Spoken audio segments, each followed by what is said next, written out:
Hello class 9 student, आज हामीहरू चाहिँ कक्षा 9 को ओपी मैथ को पार्ट 2 अन्तर्गत रहेको ट्रिग्नोमेट्री सम्बन्धी डिस्कस गर्नेछौँ। ट्रिग्नोमेट्रीको एक्सरसाइज 2.2 को पी लिएर आएको छौँ। यसभन्दा हामीले यस एक्सरसाइजको मैले क्वेसन नम्बर 1 देखि 3 सम्म सोल्युसन गरिसकेको छौँ। त्यो हेरेको छैन भने त्यो भिडियोको लिङ्क म डिस्क्रिप्सनमा हालिदिन्छु। अब हामी क्वेसन नम्बर 4 सोल्युसन गर्नेछौँ। क्वेसन नम्बर 4 मा के भनेको छ हामीलाई, क्वेसन नम्बर 4 को क्रममा रहेको छ। 4 को प्रमाणित गर्नुपर्ने हुन्छ। 4 को क्रममा रहेको 1 upon sin x upon 1 plus sin x 1 minus sin x upon 1 plus sin x रहेको छ equal to sec x minus tan x को होल स्क्वायर गर्नुपर्ने हुन्छ। अब यहाँ हामीहरूले एलएचएस लिन्छौँ। एलएचएसमा के रहेको छ 1 minus sin x upon 1 plus sin x। अब हामीहरूले रेसनलाइज गर्नुपर्ने हुन्छ। म अघिको भिडियोमा भनिसकेको छु, यहाँ प्लस छ भने हामीलाई माइनसले मल्टिप्लाई गर्नुहुन्छ तलमाथि। यहाँ 1 minus sin x upon 1 minus sin x ले मल्टिप्लाई गर्छौँ। अब यहाँ हामीहरूले के आयो 1 minus sin x 1 minus sin x दुवै सेम भएकोले 1 माइनस sin x को होल स्क्वायर लेख्न सक्छौँ हामी। और फेरि यहाँ 1 plus sin x 1 minus sin x छ भने 1 माइनस sin स्क्वायर x लेख्न सक्छौँ ए स्क्वायर माइनस बी स्क्वायर को फर्मुला अनुसार। और फेरि यो 1 माइनस sin x अब 1 माइनस sin स्क्वायर x लाई हामीले कोस स्क्वायर x लेख्न सक्छौँ। अब यसको होल स्क्वायर गरिदेऊ। अब फेरि यहाँ 1 minus sin x upon cos x को होल स्क्वायर लेख्न सक्छौँ, किनभने यो पनि स्क्वायर रहेको छ अनि यो पनि स्क्वायर रहेको छ। यसलाई दुवैको होल स्क्वायर लेख्यो आन्सरहरू मिलाएर। अब यहाँ म यतापट्टि गरिरहेको छु। अब यहाँ के गर्नुपर्ने हुन्छ हामीहरूलाई, यहाँ 1 upon cos x minus sin x upon cos x गर्यो। यसलाई टुक्रायो हामीले। अब यसलाई फेरि एलसिएम लिएर गर्दाखेरि त्यो नै आउँछ। अब फेरि यहाँ 1 upon cos x equal to के हुन्छ sec x हुन्छ। त्यसैले अब यो sec x माइनस यो sin x upon cos x equal to tan x हुन्छ। त्यसैले अब यो tan x को होल स्क्वायर भयो sec x minus tan x को होल स्क्वायर। अनि हामीहरूलाई एलएचएस आरएचएसमा पनि त्यही ल्याउनु थियो। अब sec x minus tan x को होल स्क्वायर गर्यो यो आरएचएस हामी यो प्रुभ भयो हाम्रो। अब म क्वेसन नम्बर ख तर्फ लाग्छु।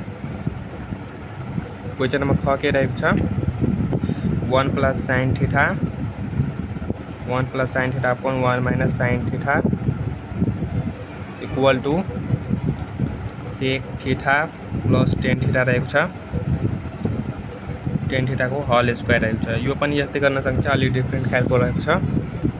अनि फेरि यहाँ अब यहाँ हामीहरूलाई यसमा पनि हामी एलएचएस नै लिन्छौँ। अब एलएचएस लिइसकेपछि हाम्रो 1 plus sin theta upon 1 minus sin theta. यसमा पनि रेसनलाइज गर्नु, यहाँ माइनस छ भने हामीलाई प्लसमा मल्टिप्लाई गर्नुपर्ने हुन्छ 1 plus sin theta into 1 plus sin theta.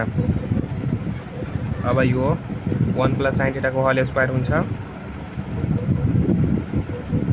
1 plus sin theta को होल स्क्वायर। फेरि यहाँ 1 माइनस sin स्क्वायर थीटा भयो।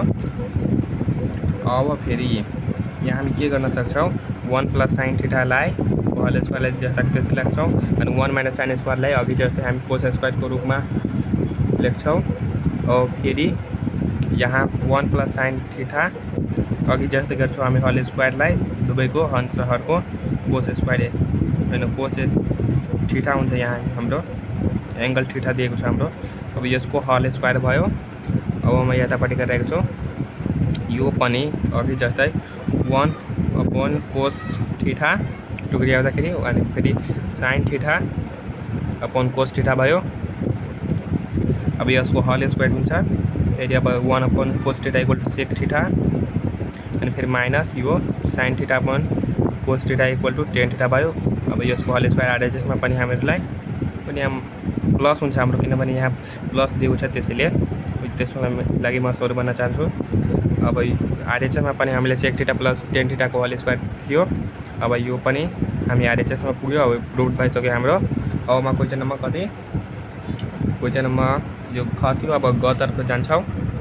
क्वेसन नम्बर ग पनि त्यस्तै छ।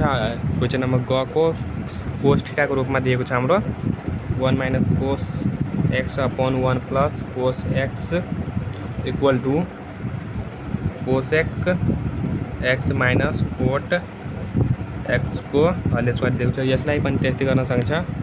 अनि यो ट्रिग्नोमेट्री को हामीहरूले सबै फर्मुला थाहा हुनुपर्छ, आइडेन्टिटीहरू थाहा हुनुपर्छ, तब मात्र हामी अभ्यासका क्वेसनहरू गर्न सक्छौँ। त्यसैले म आइडेन्टिटी जो लेखाएको थियो त्यो याद गर्नुपर्ने हुन्छ।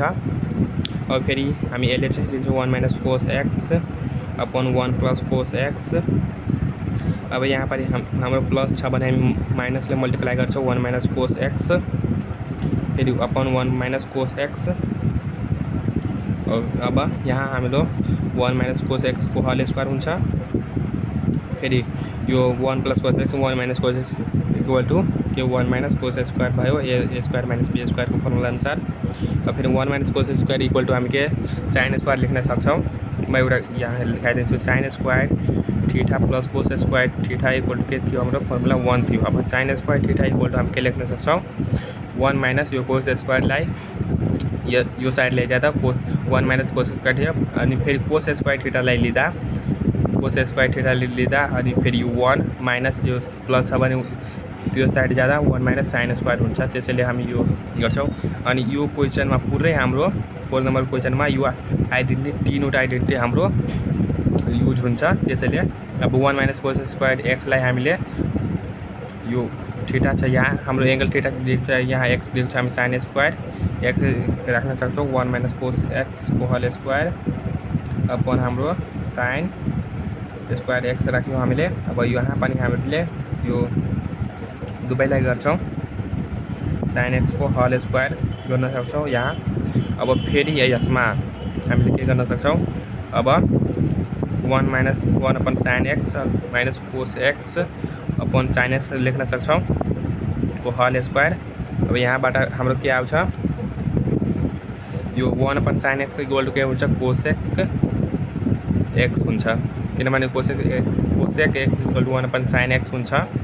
त्यसैले अब cosec upon sine x equal to cot x हुन्छ। त्यसैले cosec x minus cot x को होल स्क्वायर भयो हाम्रो।